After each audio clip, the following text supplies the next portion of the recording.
Glory to God in the highest. Today's topic is, how do you get the key of David's house, or how do you partake in the authority of God?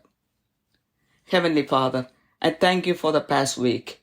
Lord, help me, your servant, to deliver the message in a fruitful way. I pray in the name of Jesus. Amen. First of all, I would like to read one good Bible verse from Isaiah chapter 22, verse 22.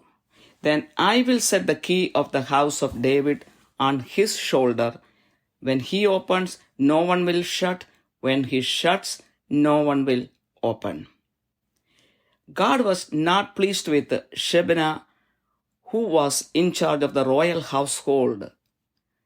God asked prophet Isaiah to go to Shebna and tell him that he will be removed from that position and that Eliakim, the son of Hilkiah, will be put in that position. As God sent the prophet with these words for Shebna and Eliakim, God himself empowered Eliakim in that position. When he opened the door, no one could shut. When he shut the door, no one could open. God himself did that operation for Eliakim.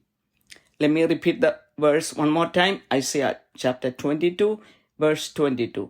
Then I will set the key of the house of David on his shoulder. When he opens, no one will shut. When he shuts, no one will open.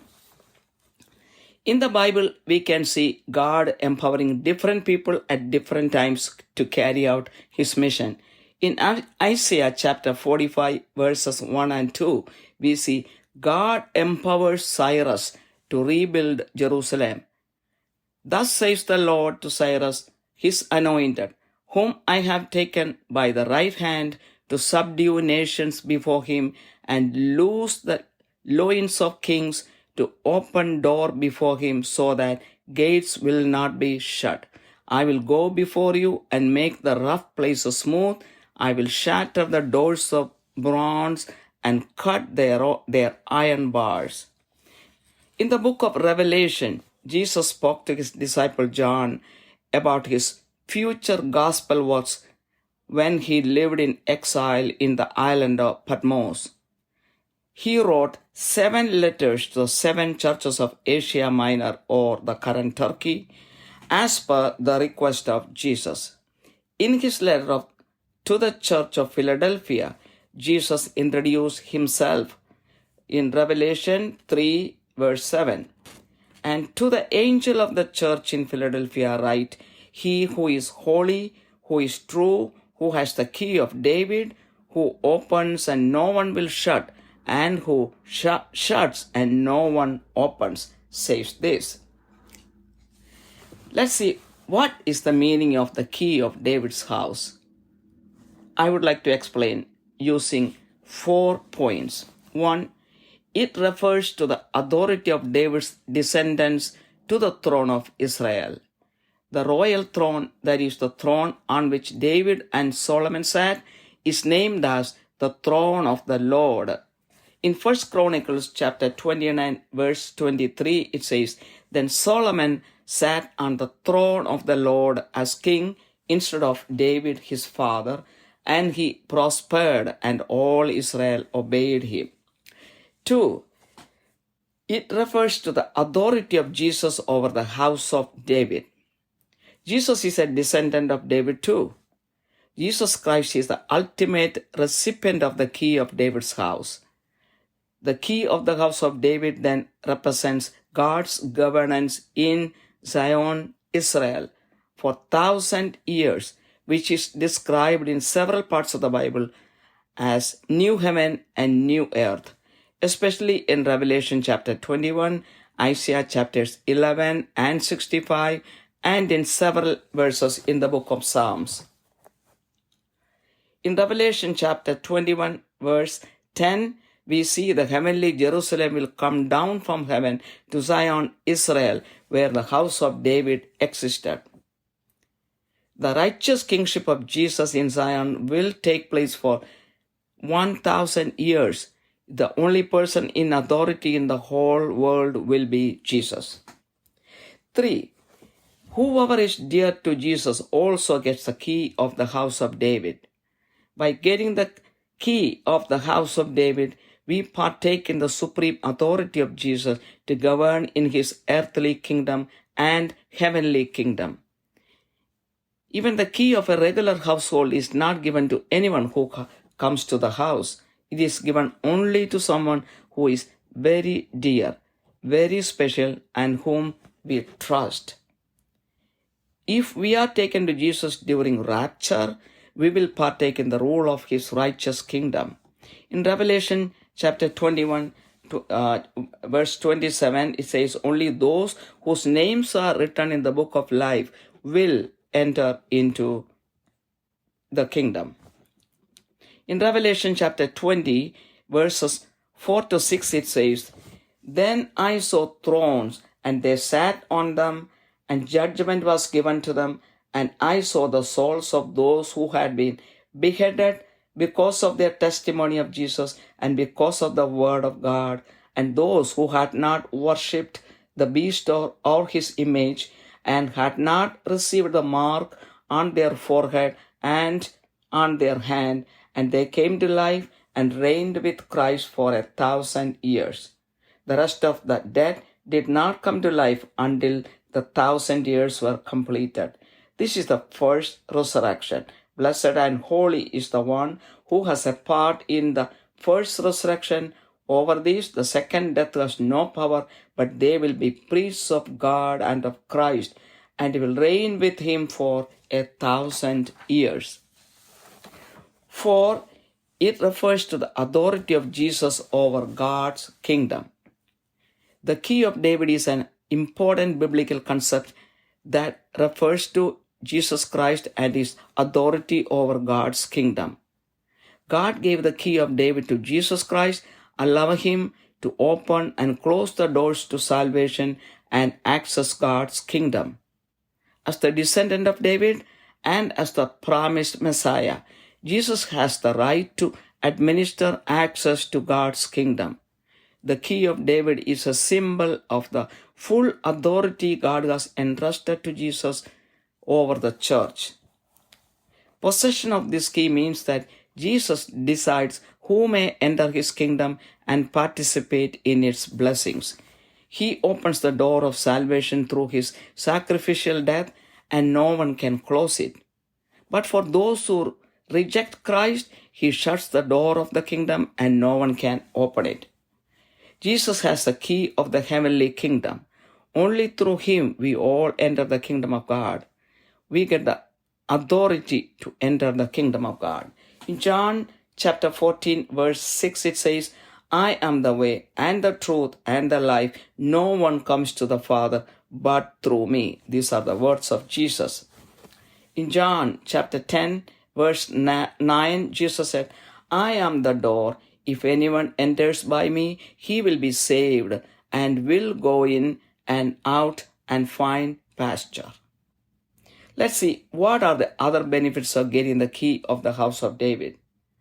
Jesus is powerful enough to open the door of any impossible things in our life.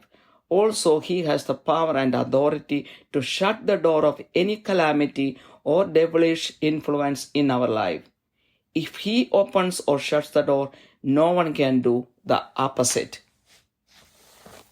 2. We get the benefit to feel free with God, to get loved by God, to get the favor of God, to get the blessing of God while on this earth, and to have our name written in the book of life. 3. We get the ability to win the devil. Jesus allowed the disciples to partake in his authority to rule over the devil. When the 70 disciples of Jesus came back after casting out demons from several people, in Luke chapter 10, verse 19, Jesus said to them, Behold, I have given you authority to tread on serpents and scorpions and over all the power of the enemy, and nothing will injure you. 4. We can see people who become successful in everything they do At the same time, there are people who fail in every attempt they make. Why? We become successful because we have the key of the house of David. Either God opens the door for us or gives us the key to open the door. To give the key of our house to someone depends on how close we are with that person. God gives the key of any kind of door to us depending on our need if we are close with Him. In Romans 8, verse 28, it says, "And we know that God causes all things to work together for good to those who love God, to those who are called to according to His purpose." We don't become successful because we don't have the key of the house of David with us. If we are not close with Jesus, He has no reason to open the doors of different opportunities for us. Next, let us see, how do you get the key of the house of David? 1. We must come to the knowledge and acceptance of salvation. Repent and accept Jesus as our Savior. This is the first part of God's will because He is not willing that any of us should perish in hell. In 2 Peter chapter 3, verse 9, it says, "The Lord is not slow about His promise, as some count slowness, but is patient toward you, not wishing for any to perish, but for all to come to repentance." 2. Through baptism, we become part of God's family through Jesus Christ, and the Holy Spirit starts dwelling in us. 3. Try to understand the plan of God for our life. Then we will understand why God is opening some doors for us and closing some doors against us. In Jeremiah chapter 29, verse 11, it says about the plan of God as plans for welfare and not for calamity, to give you a future and a hope. When we want to venture something, ask God if it is based on the scripture, if there is any need for that, and if God has made that desire in our heart. By asking these 3 simple questions, we can better discern what doors that God wants us to go through and what doors not to go through. 4. When we sanctify and pray, the Holy Spirit will give us wisdom, discernment, and power necessary to be a consciously willing participant in God's plan. We should sanctify ourselves on a daily basis and live according to the Word of God and the plan of God to be worthy of the favor of God. Repent every day and confess your sins before God wholeheartedly. As conclusion, let me say, each believer needs the key of David. In the beginning, David did not understand which was the right key and he sinned. After repenting over his sins, David eventually understood what this key was. With this key, we open the door to heaven and close the door to hell. And as long as we use this key to open and shut, no one can stop us. It is all up to us. The devil easily gives us the keys to open the doors of wickedness, immorality, materialism, and foolishness. But the devil is powerless against the key of David. With these words, the message ends. Heavenly Father, I glorify your name. May God bless everyone who hears this message. May God bless each and every person to understand the Word of God and the plan of God, live up to that plan, and get the key of David's house in order to get into eternal life with God. I pray in the precious name of Jesus Christ. Amen. ദൈവതിരുനാമത്തിന് മഹത്വമുണ്ടായിരിക്കട്ടെ. ഇന്നത്തെ ചിന്താവിഷയം, ദാവീദ് ഗൃഹത്തിന്റെ താക്കോൽ എങ്ങനെ കൈവശമാക്കാം, അല്ലെങ്കിൽ ദൈവത്തിന്റെ അധികാരത്തിൽ എങ്ങനെ പങ്കാളികളാകാം. കാരുണ്യവാനായ സ്വർഗ്ഗസ്ഥ പിതാവേ, കഴിഞ്ഞ ഒരാഴ്ചയ്ക്കായി നന്ദി പറയുന്നു. ഇന്നത്തെ സന്ദേശം വേണ്ടതുപോലെ മറ്റുള്ളവരിലേക്ക് കൈമാറുവാൻ ഈ ദാസ്യെ സഹായിക്കണമേ. യേശുവിൻ്റെ നാമത്തിൽ തന്നെ ആമേൻ. ആദ്യമായി അതിന് ആധാരമായൊരു വചനം വായിക്കട്ടെ. ഐശയ്യാ പ്രവാചകന്റെ പുസ്തകം 22 അധ്യായം 22 വചനം. ഞാൻ ദാവീദ് ഗൃഹത്തിന്റെ താക്കോൽ അവന്റെ തോളിൽ വയ്ക്കും. അവൻ തുറന്നാൽ ആരും അടയ്ക്കയില്ല, അവൻ അടച്ചാൽ ആരും തുറക്കുകയുമില്ല. ഇതിൻ്റെ പശ്ചാത്തലത്തെക്കുറിച്ച് പറഞ്ഞാൽ രാജധാനി വിചാരകനായിരുന്നു ഷെബന. എന്നാൽ ഷെബനായിൽ ദൈവം ഒട്ടും പ്രസാദിച്ചില്ല. അതുകൊണ്ട് തന്നെ ദൈവം ഐശയ്യാ പ്രവാചകനെ ഷെബനായുടെ അരികിലേക്ക് വിട്ടിട്ട് പറയുകയാണ്, അവനെ ദൈവം ആ സ്ഥാനത്ത് നിന്നും മാറ്റി ഹിൽക്കിയായുടെ മകനായ എലിയാക്കിമിനെ ആ സ്ഥാനത്ത് ദൈവം ആക്കി വയ്ക്കുമെന്ന് എന്ന് ഐശയ്യാ പ്രവാചകൻ വഴിയാണ് ദൈവം ഷെബനായെ അറിയിച്ചത്. ഇങ്ങനെ സംഭവിച്ചപ്പോൾ എലീക്യാമിനെ ശക്തിപ്പെടുത്തിയത് ദൈവം തന്നെയാണ്. അവനും വലിയ കഴിവുള്ള ഒരു വ്യക്തിയൊന്നുമല്ലായിരുന്നു. എന്നാൽ ദൈവം തന്നെ അവനെ ശക്തിപ്പെടുത്തുകയാണ്. അവനെ പ്രാപ്തനാക്കിയത് ദൈവം തന്നെയാണ്. ഒന്നുകൂടി വചനം വായിക്കട്ടെ. ഐശയ്യാ 22:22, ഞാൻ ദാവീദ് താക്കോൽ അവന്റെ തോളിൽ വയ്ക്കും, അവൻ തുറന്നാൽ ആരും അടയ്ക്കയില്ല, അവൻ അടച്ചാൽ ആരും തുറക്കുകയുമില്ല എന്ന്. എങ്ങനെ നമ്മൾ ബൈബിളിലേക്ക് നോക്കുമ്പോൾ അനേകം വ്യക്തികളെ വലിയ ശക്തി അല്ലെങ്കിൽ കഴിവ് ഒന്നുമില്ലായിരുന്നവരെ ദൈവം തന്നെ ശക്തിപ്പെടുത്തുന്നതായിട്ടുള്ള പല അവസരങ്ങളുണ്ട്. അതിലൊന്നാണ് ഐശയ്യാ പ്രവാചകന്റെ അധ്യായം 45 അതിൻ്റെ 1-2 വചനങ്ങളിൽ ജെറുസലേമിനെ വീണ്ടും പണിയുവാനായിട്ട് കോരശിനെ അല്ലെങ്കിൽ സൈറസിനെ ദൈവം ശക്തിപ്പെടുത്തുന്നത് 1-2 വചനങ്ങൾ പറയുന്നു. യഹോവ തന്റെ അഭിഷിക്തനായ കോരശിനോട് ഇപ്രകാരം അരുളി ചെയ്യുന്നു, അവന് ജാതികളെ കീഴടക്കി രാജാക്കന്മാരുടെ അരക്കച്ചകളെ അഴിക്കേണ്ടതിനും കഥകൾ അവനെ തുറന്നിരിക്കേണ്ടതിനും വാതിൽ അടയാതിരിക്കേണ്ടതിനും ഞാൻ അവന്റെ വലം കൈ പിടിച്ചിരിക്കുന്നു. ഞാൻ നിനക്ക് മുമ്പായി ചെന്ന് ദുർഘടങ്ങളെ നിരപ്പാക്കുകയും താമ്രവാതിലുകളെ തകർത്ത് ഇരുമ്പോടാമ്പലുകളെ ഖണ്ഡിച്ച് കളയുകയും ചെയ്യുമെന്ന്. വെളിപാടിന്റെ പുസ്തകത്തിൽ ദൈവം യേശു യോഹന്നാനോട് സംസാരിക്കുന്നത് നമുക്ക് കാണാം. യോഹന്നാൻ പത്മോസ് ദ്വീപിൽ നാടുകടത്തപ്പെട്ട് ജീവിക്കുമ്പോഴാണ് യേശു പ്രത്യക്ഷപ്പെട്ട് യോഹന്നാനോട് പറയുന്നത്. യോഹന്നാനോട് പറഞ്ഞു, ഏഷ്യ മൈനറിലുള്ള 7 ചർച്ചുകൾക്ക്, അതായത് ഇന്നത്തെ ടർക്കിയിലുള്ള 7 ചർച്ചുകൾക്ക് ലെറ്റർ എഴുതാൻ പറഞ്ഞു. അങ്ങനെ ഫിലഡൽഫിയ ചർച്ചിൽ ലെറ്റർ എഴുതിയപ്പോൾ യേശുവിനെ തന്നെ അതിനകത്ത് ഇൻട്രൊഡ്യൂസ് ചെയ്തുകൊണ്ട് എഴുതിയത് ഇങ്ങനെയാണ്. വെളിപാട് 3:7 ഫിലദൽഫിയയിലെ സഭയുടെ ദൂതൻ എഴുതുക, വിശുദ്ധനും സത്യവാനും ദാവീദിന്റെ താക്കോലുള്ളവനുമായി ആരും അടയ്ക്കാത്ത വണ്ണം തുറക്കുകയും ആരും തുറക്കാത്ത വണ്ണം അടയ്ക്കുകയും ചെയ്യുന്നവൻ അരുളി ചെയ്യുന്നുവെന്ന്. ഇനി ദാവീദ് ഗൃഹത്തിന്റെ താക്കോൽ എന്ന് വെച്ചാൽ അതിൻ്റെ അർത്ഥം എന്താണെന്ന് നമുക്കൊന്ന് നോക്കാം. അതൊരു 4 പോയിന്റാണ് അതിനകത്ത് പറയുവാൻ ആഗ്രഹിക്കുന്നത്. 1, ദാവീദിന്റെ അനന്തരാവകാശികൾക്ക് ഇസ്രായേലിന്റെ സിംഹാസനത്തിന്മേലുള്ള അധികാരത്തെയാണ് ഇവിടെ കാണിക്കുന്നത്. ദാവീദും സോളമനും ഒക്കെ ഇരുന്ന സിംഹാസനത്തിന് യഹോവയുടെ സിംഹാസനം എന്ന് തന്നെയാണ് പറഞ്ഞിരിക്കുന്നത് വചനത്തിൽ. 1 ദിനവൃത്താന്തം 29:23 പറയുന്നു, അങ്ങനെ ശലോമോൻ തന്റെ അപ്പനായ ദാവീദിന് പകരം യഹോവയുടെ സിംഹാസനത്തിൽ രാജാവായിരുന്ന് കൃതാർത്ഥനായി ഇസ്രായേലൊക്കെയും അവന്റെ വാക്കുകേട്ട് അനുസരിച്ചു എന്ന്. 2, ദാവീദ് ഗൃഹത്തിന്മേൽ യേശുവിനുള്ള അധികാരത്തെക്കുറിച്ചാണ് ഇവിടെ പറയുന്നത്. യേശുവും ദാവീദിന്റെ ഒരു പിൻഗാമിയാണ്. അവസാനമായിട്ട് ദാവീദ് ഗൃഹത്തിന്റെ താക്കോൽ പിടിക്കുന്നത് യേശു തന്നെ ആയിരിക്കും.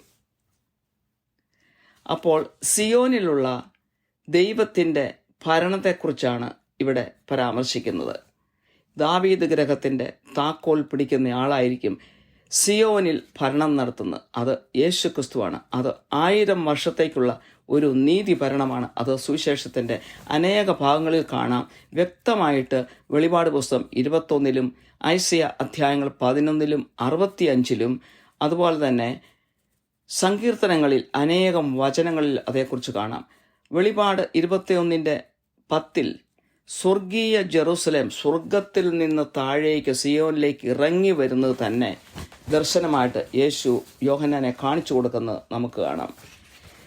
അങ്ങനെയുള്ള യേശുവിൻ്റെ ഈ 1000 വർഷത്തെ നീതി ഭരണം, അത് യേശു മാത്രമായിരിക്കും അതിൻ്റെ അധികാരി. പിതാവും പുത്രനും അവിടെയുണ്ട്. യേശുവിന് അധികാരം ദൈവം കൊടുത്തിരിക്കുകയാണ്. അതൊരു നീതി ഭരണമാണ്. അത് 1000 വർഷത്തേക്കായിരിക്കും. ഈ അധ്യായങ്ങളൊക്കെ വായിക്കുമ്പോൾ അതിൽ നമുക്ക് മനസ്സിലാക്കാം. പുതിയ ആകാശവും പുതിയ ഭൂമിയും എന്ന് പല സ്ഥലങ്ങളിൽ ബൈബിളിൽ പറഞ്ഞിട്ടുണ്ട്. അപ്പോൾ യേശുവിന് പ്രിയപ്പെട്ടവരാരാണോ അവർക്കൊക്കെ ഇതിൻ്റെ ഒരു താക്കോൽ കിട്ടുമെന്ന് മൂന്നാമതായിട്ടൊരു അർത്ഥം ഇതിനുണ്ട്. ഈ ദാവീദ് ഗൃഹത്തിൻ്റെ താക്കോൽ ഒരാൾക്ക് കിട്ടുക എന്ന് പറഞ്ഞാൽ ദൈവത്തിൻ്റെ പരമാധികാരത്തിൽ നമ്മളും പങ്കുകാരാകുന്നു എന്നുള്ളതാണ്. ദൈവത്തിൻ്റെ പരമാധികാരം ഈ ഭൂമിയിൽ പരമാധികാരം വരുന്നുണ്ട്, സ്വർഗത്തിലും പരമാധികാരം എന്നേക്കുമായിട്ടുണ്ട്. ഭൂമിയിലേത് 1000 വർഷമാണെങ്കിൽ സ്വർഗത്തിലെ എന്നേക്കുമായിട്ടുള്ള ഒരു ഭരണമാണ്. അപ്പോൾ അതിൻ്റെ ഒരു പങ്കാളിത്തം നമുക്കും കിട്ടുന്നു എന്നുള്ളതാണ്. നമ്മുടെ സാധാരണ ഒരു വീടിൻ്റെ താക്കോലാണെങ്കിൽ നമ്മൾ വെറുതെ ആർക്കും കൊടുക്കുകയില്ല. നമ്മൾ അത്രയും സ്നേഹമുള്ളവർക്കും അത്രയും വിശ്വാസമുള്ളവർക്കും മാത്രമേ അതിൻ്റെ താക്കോൽ കൊടുക്കുകയുള്ളൂ. അതുപോലെ തന്നെ സ്വർഗത്തിൻ്റെ താക്കോലും ആ പരമാധികാരം അതിൽ ഒരു പങ്കാളിയാകാൻ നമുക്കും ദൈവം കഴിവ് തന്നിരിക്കുന്നു. പക്ഷെ നമ്മൾ ഉപയോഗിക്കുക എന്നുള്ളത് നമ്മുടെ ആവശ്യമാണ്. എങ്ങനെയാണ് ഉപയോഗിക്കേണ്ടതെന്ന് മനസ്സിലാക്കിയെങ്കിൽ മാത്രമേ അത് വേണ്ട രീതിയിൽ ഉപയോഗിക്കാൻ സാധിക്കുകയുള്ളൂ.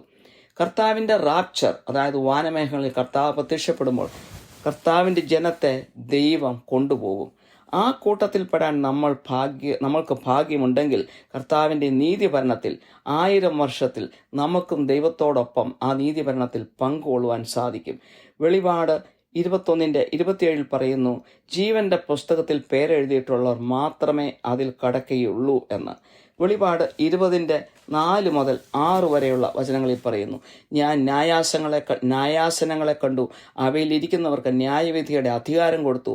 യേശുവിൻ്റെ സാക്ഷ്യവും ദൈവവചനവും നിമിത്തം തലഛേദിക്കപ്പെട്ടവരും മൃഗത്തെയോ അതിൻ്റെ പ്രതിമയെയോ നമസ്കരിക്കാതിരുന്നവരും നെറ്റിയിലും കൈമേലും അതിൻ്റെ മുദ്ര കൈക്കൊള്ളാതിരുന്നവരുമായവരുടെ ആത്മാക്കളെയും ഞാൻ കണ്ടു. അവർ ജീവിച്ച് 1000 ആണ്ട് ക്രിസ്തുവിനോടുകൂടി വാണു. മരിച്ചവരിൽ ശേഷമുള്ളവർ 1000 ആണ്ട് കഴിവോളം ജീവിച്ചില്ല. ഇത് ഒന്നാമത്തെ പുനരുത്ഥാനത്തിൽ പങ്കുള്ളവർ ഭാഗ്യവാനും വിശുദ്ധനുമാകുന്നു. അവരുടെ മേൽ രണ്ടാം മരണത്തിന് അധികാരമില്ല. അവർ ദൈവത്തിനും ക്രിസ്തുവിനും പുരോഹിതന്മാരായ ക്രിസ്തുവിനോടുകൂടെ 1000 ആണ്ട് വാഴുമെന്ന്. അപ്പോൾ മരിച്ചവരും അവിടെ ഉയർത്തെഴുന്നേക്കും. കർത്താവ് വാനമേഘങ്ങളിൽ കൂട്ടിക്കൊണ്ടുപോകാൻ വരുമ്പോൾ ജീവിച്ചിരിക്കുന്നവരിൽ നല്ലവർ രൂപാന്തരപ്പെട്ട് യേശുവിലേക്ക് ചെല്ലും, മരിച്ചവരിൽ നല്ലവരും ദൈവത്തിലേക്ക് ചൊല്ലും. അങ്ങനെയുള്ളവർ എല്ലാവരും കൂടിയാണ് ആ സ്വർഗീയ ജെറുസലേം സ്വർഗത്തിൽ നിന്ന് ഭൂമിയിലേക്ക് ഇറങ്ങി വരുമ്പോൾ അവിടെ ഭരണം ദൈവത്തോടുകൂടി നടത്തുന്നത്. അപ്പോൾ ദാവീദ് ഗൃഹത്തിൻ്റെ താക്കോൽ ഉള്ളവർക്ക് മാത്രമേ അതിൽ പ്രവേശിക്കാൻ സാധിക്കുകയുള്ളൂ. 4, സ്വർഗരാജ്യത്തിൻ്റെ അധികാരം യേശുവിന് കൊടുക്കുന്നതാണ് 4ാമത്തെ പരാമർശനം. ദാവീദ് ഗൃഹത്തിൻ്റെ താക്കോൽ എന്ന് പറയുന്നത് ഒരു വലിയ ബിബ്ലിക്കൽ കൺസെപ്റ്റാണ്. അതായത് സ്വർഗരാജ്യത്തിൽ ദൈവത്തിന്, അതായത് യേശുവിന് പിതാവ് കൊടുത്തിരിക്കുന്ന അധികാരത്തെയാണ് ഇവിടെ ചൂണ്ടിക്കാണിക്കുന്നത്. യേശുവിൽ കൂടി അല്ലാതെ ആരും പിതാവിൻ്റെ അടുക്കിലേക്ക് പോകുകയില്ല. സാൽവേഷൻ, അതായത് രക്ഷയുടെ വാതിൽ യേശുവാണ്. ആ വാതിൽ കൂടി മാത്രമേ സ്വർഗരാജ്യത്തിലേക്ക് കടക്കുവാൻ സാധിക്കുകയുള്ളൂ. യേശുവിനെ അക്സെപ്റ്റ് ചെയ്യാത്ത ആരും അതിൽ കടക്കുകയില്ല. അത് ആരൊക്കെ കടക്കണം ആരൊക്കെ കടക്കരുത് എന്ന് തീരുമാനിക്കുന്നത് യേശുവാണ്. ചർച്ചിൻ്റെ മേൽ പരമാധികാരം യേശുവിനാണ്. അപ്പോൾ യേശുവിനെ രക്ഷകനായിട്ട് അംഗീകരിക്കാത്ത ആർക്കും അതിൽ പ്രവേശിക്കാൻ സാധിക്കുകയില്ല. അതുകൊണ്ട് തന്നെയാണ് ആ രക്ഷയ്ക്ക് വേണ്ടി യേശു കുരിശുമരണം നമ്മുടെ പാപത്തിന് വേണ്ടി മരിച്ചത്. എന്നിട്ടും അത് ഏറ്റെടുക്കാനോ വിശ്വസിക്കാനോ തയ്യാറാകാത്തവർക്ക് വേണ്ടി യേശു ആ സ്വർഗരാജ്യത്തിൻ്റെ വാതിൽ തുറന്ന് തരികയില്ല. യേശു തുറന്നാൽ മാത്രം നമുക്കതിൽ പ്രവേശിക്കാൻ സാധിക്കും. യേശു തുറക്കുന്നില്ലെങ്കിൽ നമുക്കതിൽ പ്രവേശിക്കാൻ സാധിക്കുകയില്ല. അപ്പോൾ ആ രക്ഷയിലേക്ക് വന്നവർക്ക് വേണ്ടി മാത്രമാണ് ആ വാതിലുകൾ യേശു തുറന്നു തരുന്നത്. യോഹന്നാൻ്റെ 14:6 പറയുന്നു, ഞാൻ മുഖാന്തരമല്ലാതെ ആരും പിതാവിൻ്റെ അടുക്കൽ എത്തുന്നില്ല എന്ന്. യോഹന്നാൻ 10:9 യേശു പറഞ്ഞു, ഞാൻ വാതിലാകുന്നു, എന്നിലൂടെ കടക്കുന്നവർ രക്ഷപ്പെടും. അവൻ അരികത്ത് വരികയും പുറത്തു പോവുകയും മേച്ചിൽ കണ്ടെത്തുകയും ചെയ്യുമെന്ന്. ഇനി ഈ ദാവീദ് ഗൃഹത്തിൻ്റെ താക്കോൽ നമ്മുടെ കൈവശമുണ്ടെങ്കിൽ എന്തൊക്കെ ഗുണങ്ങൾ അതുകൊണ്ട് ഉണ്ട് എന്നൊന്ന് മനസ്സിലാക്കാം. 1, നമ്മുടെ ജീവിതത്തിൽ ഏത് അസാധ്യ കാര്യങ്ങൾ വരുമ്പോഴും യേശു നമ്മുടെ കൂടെയുണ്ടെങ്കിൽ അസാധ്യ കാര്യങ്ങളാണെങ്കിലും വാതിൽ തുറന്ന് സാധ്യമാക്കാൻ യേശുവിന് സാധിക്കും, അല്ലെങ്കിൽ നമുക്ക് സാധ്യമാകും. ഏതെങ്കിലും ദുരന്തം വരുമ്പോൾ അല്ലെങ്കിൽ പൈശാചികമായിട്ടുള്ള തടസ്സങ്ങൾ വരുമ്പോൾ അതിനെതിരെ വാതിലുകൾ അടയ്ക്കുവാനായിട്ട് യേശുവിന് സാധിക്കും, അല്ലെങ്കിൽ അതിൻ്റെ താക്കോൽ യേശു നമുക്ക് തരും. 2, ദൈവത്തോട് നമുക്ക് വളരെയധികം സ്വാതന്ത്ര്യം തോന്നും. ദൈവം നമ്മളെ സ്നേഹിക്കുന്നതായിട്ട് നമുക്ക് തോന്നും. ദൈവത്തിൻ്റെ ആനുകൂല്യങ്ങൾ നമുക്ക് കിട്ടും. ദൈവത്തിൻ്റെ അനുഗ്രഹങ്ങൾ നമുക്ക് കിട്ടും. നമ്മുടെ പേര് ജീവന്റെ പുസ്തകത്തിൽ എഴുതുവാൻ ഇടയാകും. 3, പിശാചിനെ അതിജീവിക്കുവാനുള്ള ശക്തി നമുക്ക് കിട്ടും. ശിഷ്യന്മാര് അങ്ങനെ തന്നെ ചെയ്തിരുന്നു. പിശാചുക്കളെ, അനേകം ദുരാത്മാക്കളെ ഒഴിപ്പിച്ചിട്ട് ഈ ശിഷ്യന്മാർ യേശുവിൻ്റെ അടുത്ത് വന്നപ്പോൾ യേശു അവരോട് പറഞ്ഞൊരു വചനമുണ്ട്. ലൂക്കായുടെ 10:19, പാമ്പുകളെയും തേളുകളെയും ശത്രുവിൻ്റെ സകല ബലത്തെയും ചവിട്ടുവാൻ ഞാൻ നിങ്ങൾക്ക് അധികാരം തരുന്നു, ഒന്നും നിങ്ങൾക്കൊരിക്കലും ദോഷം വരുത്തുകയില്ല എന്ന്. പല മേഖലകളിലും നമുക്ക് കാണാം, പല ആളുകളും വളരെ വിജയം വരിക്കുന്നു. എന്നാൽ ചില ആളുകൾ എന്തെല്ലാം ശ്രമിച്ചാലും, എത്ര പ്രാവശ്യം ശ്രമിച്ചാലും വിജയം വരിക്കുന്നില്ല എന്ന്. എന്തുകൊണ്ടാണ് ഇത് സംഭവിക്കുന്നത്? ദാവീദ് ഗൃഹത്തിൻ്റെ താക്കോൽ കയ്യിലുള്ളവർ, അതായത് യേശു നമ്മുടെ പക്ഷത്താണെങ്കിൽ അവരൊക്കെ വിജയം വരിക്കുന്നത് നമുക്ക് കാണാം. ഒന്നുകിൽ ദൈവം വാതിൽ നമുക്ക് തുറന്നു തരണം, അല്ലെങ്കിൽ അതിൻ്റെ താക്കോൽ നമ്മുടെ കയ്യിൽ തരണം. അത് ആശ്രയിച്ചിരിക്കുന്നത് എന്തിനെയാണെന്ന് ചോദിച്ചാൽ, നമ്മൾ ദൈവവുമായിട്ട് എന്തുമാത്രം അടുത്താണ് എന്നതിനെ ആശ്രയിച്ചാണ്. നമ്മുടെ ആവശ്യം എന്തുമാത്രമുണ്ടോ, നമ്മൾ എന്തുമാത്രം ദൈവമായിട്ട് അടുത്താണോ, അതനുസരിച്ചാണ് ഈ ദാവീദ് ഗൃഹത്തിൻ്റെ താക്കോൽ നമ്മുടെ കയ്യിൽ കിട്ടുന്നതും, അല്ലെങ്കിൽ നമ്മുടെ അസാധ്യ വിഷയങ്ങളിൽ ദൈവം പ്രവർത്തിക്കുന്നതും. റോമൻസ് 8:28 പറയുന്നു, ദൈവത്തെ സ്നേഹിക്കുന്നവർക്ക് നിർണയപ്രകാരം വിളിക്കപ്പെട്ടവർക്ക് തന്നെ സകലവും നന്മയ്ക്കായി കൂടി വ്യാപരിക്കുന്നു എന്ന് നാം അറിയുന്നുവെന്ന്. പലപ്പോഴും നമ്മൾ വിജയം വരിക്കാതെ പോകുന്ന ദാവീദ് ഗൃഹത്തിൻ്റെ താക്കോൽ നമ്മുടെ കയ്യിൽ ഇല്ലാത്തതുകൊണ്ടാണ്. അതായത് നമ്മൾ യേശുവുമായിട്ട് ഒട്ടും അടുത്തല്ല. അപ്പോൾ നമുക്ക് വേണ്ടി ഓരോ സിറ്റുവേഷൻ, ഓരോ സാഹചര്യങ്ങൾ വരുമ്പോൾ വാതിൽ തുറന്ന് തരുവാൻ യേശുവിന് തോന്നത്തില്ല. നമുക്ക് സ്നേഹമുള്ളവർക്ക് നമ്മൾ നമ്മുടെ വീടിൻ്റെ വാതിൽ തുറന്നു കൊടുക്കുന്നു, അല്ലാത്തവർക്ക് നമ്മൾ വാതിൽ തുറന്നു കൊടുക്കാറില്ല. അതുപോലെ തന്നെ ഇനി എങ്ങനെയാണ് ഈ ദാവീദ് ഗൃഹത്തിൻ്റെ താക്കോൽ നമ്മുടെ കയ്യിൽ കിട്ടുന്നത്?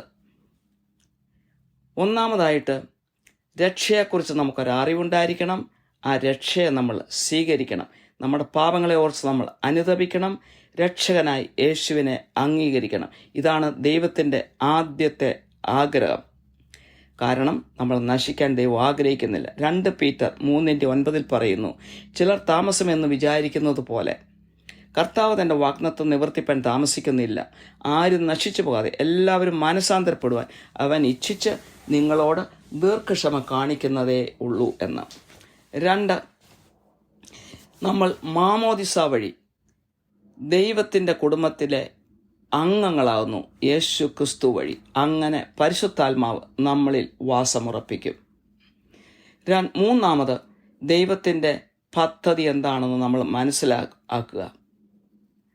ആ പദ്ധതി നമുക്ക് മനസ്സിലായാൽ ചില വാതിലുകൾ ദൈവം നമുക്ക് തുറന്നു തരും, ചില വാതിലുകൾ ദൈവം നമുക്കെതിരായി അടയ്ക്കും.